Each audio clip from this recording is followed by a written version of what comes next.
오늘 아침 하나님의 말씀은 빌립보서 2장 5절부터 11절까지 말씀입니다. 빌립보서 2장 5절부터 11절까지 말씀 봉독해 드리겠습니다. 너희 안에 이 마음을 품으라. 곧 그리스도 예수의 마음이니 그는 근본 하나님의 본체시나 하나님과 동등됨을 취할 것으로 여기지 아니하시고 오히려 자기를 비워 종의 형체를 가지사 사람들과 같이 되셨고 사람의 모양으로 나타나사 자기를 낮추시고 죽기까지 복종하셨으니 곧 십자가에 죽으심이라. 이러므로 하나님이 그를 지극히 높여 모든 이름 위에 뛰어난 이름을 주사 하늘에 있는 자들과 땅에 있는 자들과 땅 아래에 있는 자들로 모든 무릎을 예수의 이름에 꿇게 하시고 모든 입으로 예수 그리스도를 주라 시인하여 하나님 아버지께 영광을 돌리게 하셨느니라. 아멘. 할렐루야. 좋으신 하나님을 찬양합니다. 오늘 아침에도 우리 특별 새벽기도의 주제 찬송 같이 부르시겠습니다.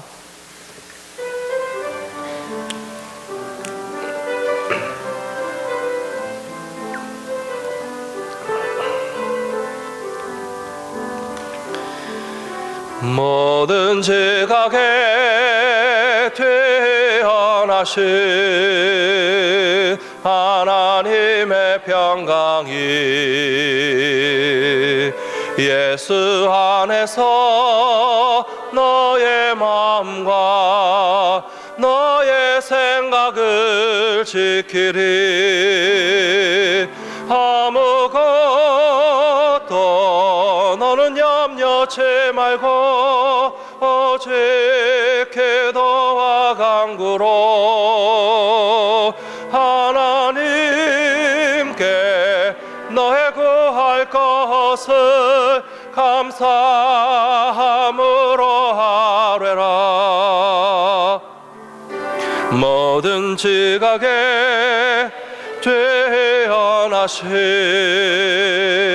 하나님의 평강이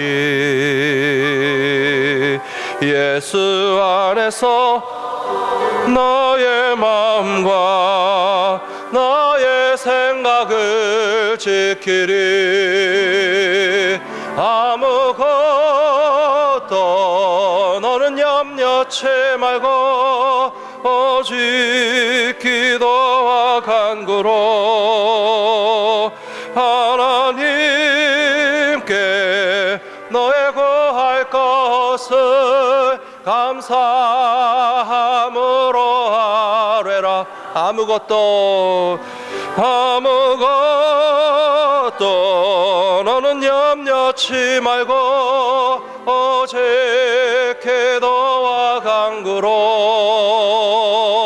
하나님께 너의 구할 것을 감사함으로 아뢰라. 아멘.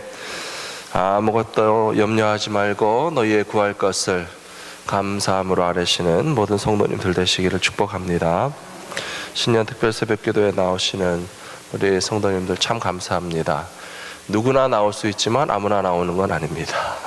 새벽기도에 누구든지 다 오셔도 되지만 작정하고 사정과 형편이 되셔야 나올 수 있습니다. 그래서 새벽기도에 나올 수 있는 내 자신이 기특하다 하시는 것과 동시에 새벽기도에 나올 수 있어서 감사하다 하는 마음으로 기도하시기를 부탁드립니다. 저희가 미국에 온 곳은 1997년도였는데 처음에 와서는 특별 새벽기도회가 없는 교회에서 1년 동안 사역을 했었습니다. 힘들게 1년 사역을 하고 너무 교회가 복잡하고 힘들어서 전도사지만 도저히 사역을 못하겠다 사표를 내고 나가서 큰 교회로 갔습니다. 나성영락교회에 평신도처럼 들어가서 그냥 등록하고 신앙생활 하는데 12월부터 갔습니다. 1월 달에 신년 특별 새벽기도회를 하신다고 그러더라고요. 미국 가서 신년 특별 새벽기도회라는 걸 처음 갔습니다. 일주일이니까 일주일 정도 새벽기도회를 못하랴. 그때만 해도 거의 20년 전이니까 제가 훨씬 더 젊었습니다. 잠도 많고 일어나는 거 힘들고 밤늦게까지 공부하고 그래도 신년에 교회에서 일주일 특별 새벽 기도회를 하시는데 저는 아무것도 아니었지만 성도로 등록했고 제가 전도사인지 아닌지도 모르고 그냥 등록 교인처럼 그 교회 가서 기도할 뿐이었습니다. 일주일 동안 신년 특별 새벽 기도를 하는데 아무런 변화와 역사와 응답이 저에게 느껴지지 않았습니다. 그래서 신년 특별 새벽 기도회는 끝났지만 까짓거 1월 말까지 그냥 한 달 동안 혼자 해보자 하는 마음으로 계속 혼자 마음에 작정을 하고 1월 말까지 매일 빠지지 않고 나가서 기도를 했습니다. 참 기도를 하면 할수록 기쁘고 감사하고 한편으로 기도할 수 있는 제 자신이 기특하고 또 이렇게 나와서 기도할 수 있는 교회가 있고 성도들 가운데 제가 파묻혀 있는 것만으로도 기쁘고 행복했습니다. 네, 하나님께서 작정하고 혼자 한 달 동안 기도하니까 그 해에 큰 은혜를 베풀어 주시더라고요. 꼭 한 달을 더 기도한다고 해서 꼭 어떤 역사가 일어난다고 제가 보장하지는 못하겠습니다. 하지만 특별 새벽 기도에 일주일 하시고 계속 더 나와셔도 된다는 말씀을 제가 드리는 뜻입니다. 어제 이야기 가운데 떡 하나 주면 안 잡아 먹지 이야기를 해드렸잖아요. 우리나라 전래 동화 이야기지만 그 이야기를 곰곰이 생각해 보면 참 인생의 교훈이 담겨져 있습니다. 우리 어머니 아버지들이 세상에서 얼마나 힘들게 고생하며 살아가십니까? 호랑이 같은 존재가 나타나서 떡 하나 주면 안 잡아 먹지 그래가면서 우리의 것을 뺏어가고 사랑하는 가족과 자녀들에게 돌아오지 못하게 하는 일들이 벌어지는 것이 이 세상의 일들입니다. 얼마나 험악한 일들이 많습니까? 그리고 떡 하나 주면 안 잡아먹지 하던 그놈의 호랑이가 결국은 엄마까지 다 잡아먹잖아요. 우리가 우리 자식들을 언제까지 다 지켜줄 수 있겠습니까? 그러나 아주 중요한 것을 반드시 우리 자녀들에게 가르쳐 주셔야 됩니다. 그 이야기의 끝은 어떻게 되는지 아시죠? 하늘님 하늘님 우리를 살려주시려거든 새 동아줄을 내려주시고 하늘님 하늘님 저 호랑이를 죽이시려거든 썩을 동아줄을 내려주시옵소서. 동화 이야기지만 저는 목사다 보니까 신앙적으로 해석할 수밖에 없습니다. 자녀들이 기도할 줄 아는 자녀들이구나. 기도하는 백성들에게 하나님께서 든든한 동아줄을 내려주실 줄로 믿습니다. 일주일이 됐던 한 달이 됐던 우리가 기도한다라고 하는 것은 동화 이야기가 아니고 하나님께서 우리에게 든든한 의지와 또 동아줄을 내려주시는 가장 귀한 내 삶의 능력의 원천은 기도에 있다라고 고백하셔야 됩니다. 내 삶의 능력의 원천이 돈도 아니고 학력도 아니고 세상 명예도 아니고 내 부모님 재산도 아니고 이 세상의 어떤 유명세와 내 재주도 아니라 내 삶의 능력의 원천은 하나님께 아래는 기도에 있다라고 하는 사실을 믿으시는 분들은 열심히 기도하시기를 부탁드립니다. 오늘 말씀에 우리가 함께 나누실 말씀은 예수님의 마음을 닮아야 된다라고 하는 이야기입니다. 빌립보서 전체의 가장 중요한 주제라고 볼 수 있겠습니다. 빌립보서 전체 가운데서 사도 바울은 기쁨에 관한 이야기를 제일 많이 하고 있습니다. 감옥 안에서도 감옥 밖에 있는 사람에게 기뻐하라 기뻐하라.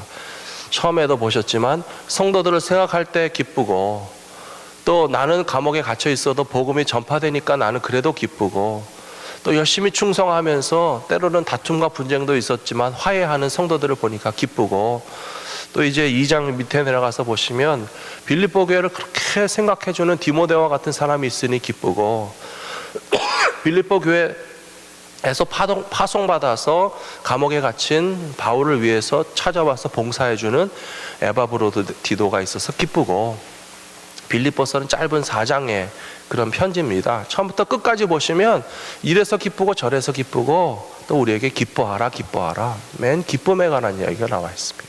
그런데 그 기쁨에 관한 이야기가 또 어떤 주제와 이렇게 연결되어 있는가 하면 그리스도 안에서 예수님 안에서 그리고 예수님을 닮고 예수님의 마음을 품게 되면 이와 같은 환경과 조건에 제한받지 않는 놀라운 기쁨의 능력을 소유하고 살게 될 것이라고 우리에게 가르쳐주고 있는 것입니다.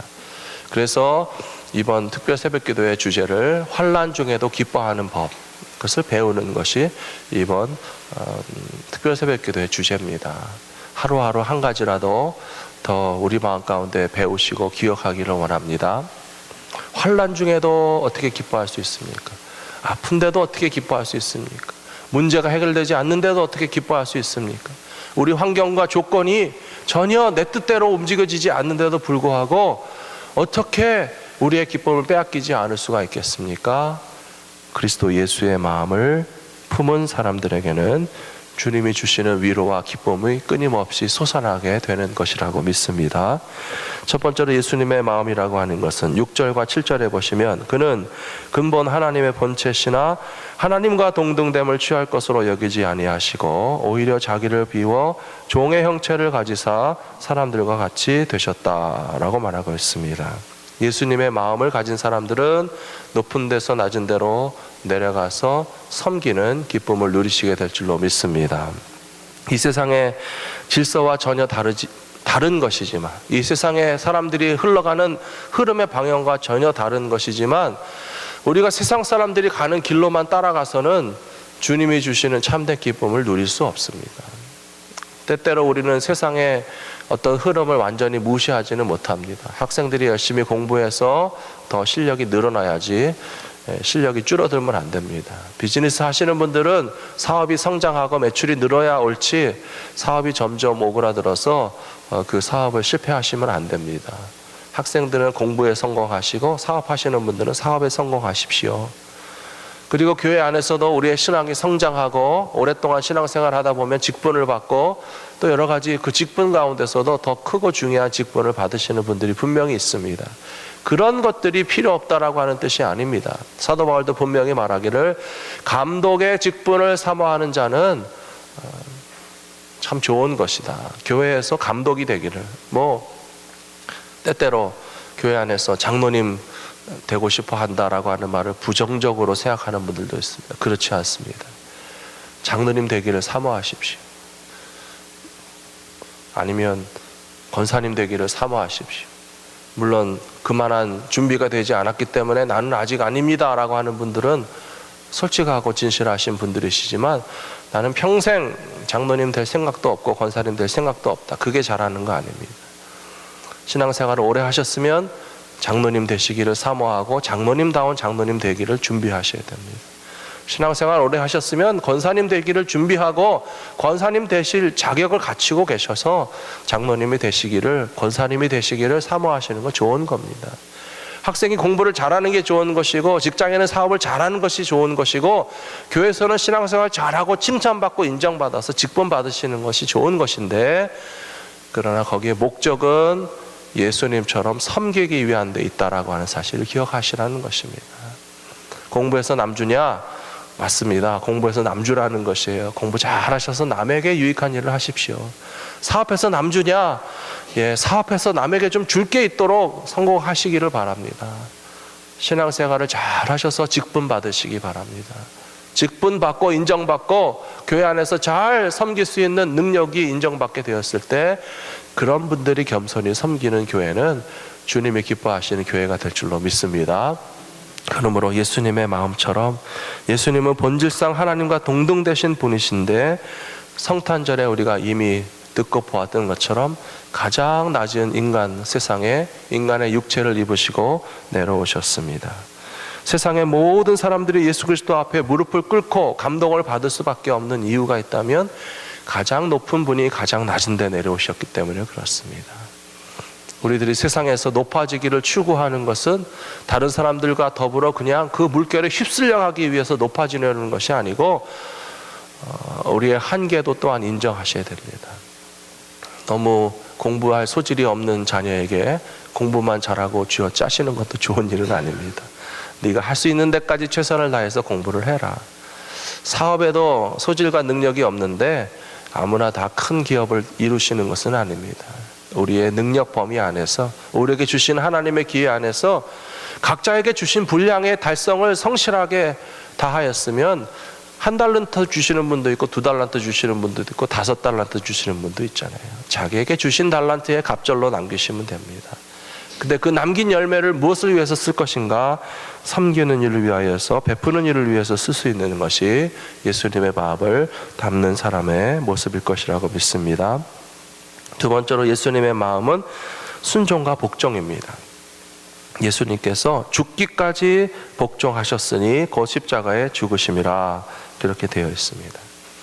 오늘날에 제일 인기 없는 단어 중에 하나가 순종과 복종이죠. 누가 순종하는 걸 좋아하고 누가 복종하는 걸 좋아합니까? 학생들도 선생님에게 순종하지 않습니다. 젊은이들이 어른들에게 복종하는 법이 없습니다. 국가에 순종하는 국민들을 바보처럼 여깁니다. 좀 국가에다가 큰 소리 치고 좀 불만도 막 터뜨리고 뭐 항의도 많이 하고 그래야 똑똑한 시민인 것처럼 생각하는 시대가 되었지만, 그러나 가만히 생각해 보시면 우리가 국가에 순종하고 복종할 수 있을 때가 행복합니다. 물론 불의한 정권이고 악한 정권이라면 가만히 있지 말아야 됩니다. 그런 정권은 심판해야 되고 무너뜨려야 되지만, 모든 국민들이 항상 불복종하고 항상 국가의 질서에 대해서 순종하지 않고 어떤 권위도 우리가 인정하지 않는 세상 속에서 살고 있다면 그것은 무법천지에 불과할 것입니다. 왜 부모가 자녀에게 복종해야 됩니까? 자녀를 사랑하기 때문입니다. 자녀는 왜 부모님에게 복종해야 됩니까? 부모님이 자녀를 사랑하기 때문입니다. 남편과 아내가 서로에게 순종하고 복종할 수 있을 때가 행복한 것이지, 각자 목소리를 내서 내 주장으로 싸우는 부부가 행복하겠습니까? 아니면 서로에게 순종하고 복종하는 부부가 더 행복하겠습니까? 사랑하는 성도 여러분, 우리는 예수님의 마음을 품고 살아야 할 줄로 믿습니다. 예수님의 마음을 품은 것을 드러내야 할 곳은 다른 데 있지 않습니다. 우리 가정에서 순종하고 복종하셔야 됩니다. 식구들이 서로 사랑하고 순종하고 복종하면 예수님의 마음을 가진 사람들의 가정이 되어서 천국과 같은 기쁨을 맛보게 될 줄로 믿습니다. 교회에서도 마찬가지입니다. 교회에 되어지는 모든 과정들이 때때로 나의 시각으로 바라볼 때 부족하게 느껴질 때도 있으실 것입니다. 사람이 내리는 결정이고 사람들이 모인 공동체이다 보니까 조금 교회가 가는 길이 이것이 다 옳은 것인가 라고 하는 의문이 왜 들지 않으시겠습니까? 모든 분들이 다 그런 퀘스천들을 때때로 우리 마음속에 가지실 것입니다. 그런데 교회에서 잘못된 것이 있다면 바로 잡아야 되겠죠. 서로 대화하고 의논하고 또 기도하고 또 말씀에 비추어 보면서 교회가 가는 방향에서 잘못된 게 있으면 서로 이야기해서 고쳐야 됩니다. 그러나 우리 교회가 내가 기쁨으로 마음껏 순종하고 복종할 수 있는 교회가 될 때에 하나님께서 우리 가운데 더 큰 은혜를 내려주실 것이라고 저는 믿습니다. 누구도 억지로 순종하셔야 될 이유는 없습니다. 그런데 내가 희생하고 순종할 수 있을 때가 가장 행복합니다. 내가 내 가족을 위해서 희생하고 순종하고 싶은 마음이 저절로 솟아날 때가 가장 행복한 때입니다. 내 식구들 하나도 내가 돌봐주고 싶지 않고 다 팽개치고 나가서 혼자 살고 싶다. 가장 불행한 가정입니다. 그런데 부모로서 자식에게 희생하는 것이 기쁘고, 우리 가족을 위해서 내가 일할 수 있는 것이 기쁘고, 내 가족을 위해서 내가 무엇이든지 나는 순종해도 내 마음이 행복하면 그것보다 행복한 가정이 어디 있습니까? 그래서 깨지고 싸우시고 가정을 깨뜨리시는 분들보다 더 위대하신 분들이, 문제가 많고 아픔이 많은데 끝까지 참고 사시는 분들이 가장 훌륭하신 분들입니다. 웬만하면 끝까지 같이 사십시오. 웬만하면 참고, 웬만하면 희생하고. 내 가족은 누구도 대신 지켜주지 못합니다. 내가 지켜야 되는데 내가 희생해야 가정이 지켜지지, 큰 소리 친다고 가정이 더 잘 되는 것도 아닙니다. 교회도 마찬가지인 줄로 믿습니다. 교회를 진정으로 사랑하시거든 우리가 서로 순종하고 복종하기를 간절히 부탁드립니다. 우리 교회는 그런 분들이 없는데 참 감사합니다. 한국에서나 다른 교회에서 볼 때 이 교회는 다 내가 책임지겠다고 큰 소리 치시는 분들이 가끔 튀어나오더라고요. 그런 분들을 보면 진짜 교회를 사랑하고 주님을 사랑해서가 아니고 자기를 드러내기 위함입니다. 이 교회는 내가 다 책임지겠어. 돈 많은 장로님 중에 그러시는 분들이 한국에도 있고 미국에도 있더라고요. 그러면 얼마나 고맙습니까? 진짜 교회에 필요한 때마다 그런 장로님들이 헌금도 많이 하시고 청년들 짜장면도 사주시고 목회자들이 하고 싶은 사역에 대해서 팍팍 밀어주시는 그런 장로님들이 열심히 베풀고 섬기면서 순종해 주시면 좋은데 그 다음 스텝이 제일 나쁩니다. 내가 부자고 내가 헌금 많이 했으니까 이 교회는 내 마음대로 휘둘러야 돼.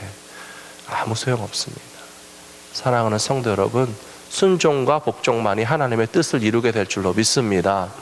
예수님께서 하나님과 동등되신 분이신데 죽기까지 복종하셨다고 그랬잖아요.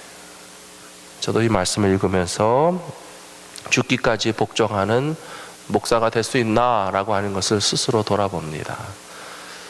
교회는 크든지 작든지 담임 목사 마음대로 움직이는 교회가 돼서도 안 됩니다. 담임 목사도 주님에게 복종하고 순종하고 말씀의 질서에 지키고 성도들을 위하여서 섬기기 위하여서 세우는 것이 담임 목사이지, 담임 목사가 혼자 마음대로 다 하는 교회도 결코 옳은 교회가 아닙니다. 저도 순종하고 복종하기를 원합니다. 사랑하는 성도 여러분, 우리 교회 모든 성도들이 예수님처럼 죽기까지 복종하시니라 하는 자세로 믿음의 삶을 살아가게 될 때에 하나님께서 가장 기뻐하시는 믿음의 길을 이루게 될 줄로 믿습니다. 순종하는 편이 기쁩니다. 분명히 사도 바울이 우리에게 기쁨의 원리를 가르쳐 주시면서 예수님이 그렇게 순종하고 복종하여서 하나님의 뜻을 이루었더니 마지막 결론이 어디에 있습니까? 높이는 것은 하나님이 높여주셔야 됩니다. 하나님께서 예수님을 지극히 높여 모든 이름 위에 뛰어난 이름을 주사 하늘에 있는 자들과 땅에 있는 자들과 땅 아래에 있는 자들로 모든 무릎을 예수의 이름에 꿇게 하시고 라고 결론 맺고 있습니다. 사랑하는 성도 여러분, 가정에서 가장 순종하고 희생하고 죽기까지 복종하는 사람은 가정 안에서 가장 높아지게 될 줄로 믿습니다. 왜 어머니들이 말년에 영광을 누리시는가? 거기에 나와 있습니다. 초년에는 어머니들이 다 순종하고 복종하고 희생하셨거든요. 근데 노년에 가시면 집안에서 제일 힘 있는 분이 어머니들이십니다. 어머니 말에 꼼짝도 못합니다. 왜 그런가 했더니 하나님의 원리와 원칙이 작동하는 것입니다. 교회도 마찬가지입니다. 교회에서 끝까지 존경을 받고 높아지는 분들은 누구보다도 더 많이 순종하고 복종하신 분들입니다. 모든 분들이 그런 분을 존경하게 될 것입니다. 주님의 몸된 교회를 위하여서 희생하고 복종한 직분자들과 목회자들과 성도들과 묵묵히 충성한 성도들을 하나님께서 반드시 높이사 영광받게 하실 것을 기억하시면서 신앙생활 하시는 저 여러분들이 되시기를 부탁드립니다. 기도하겠습니다.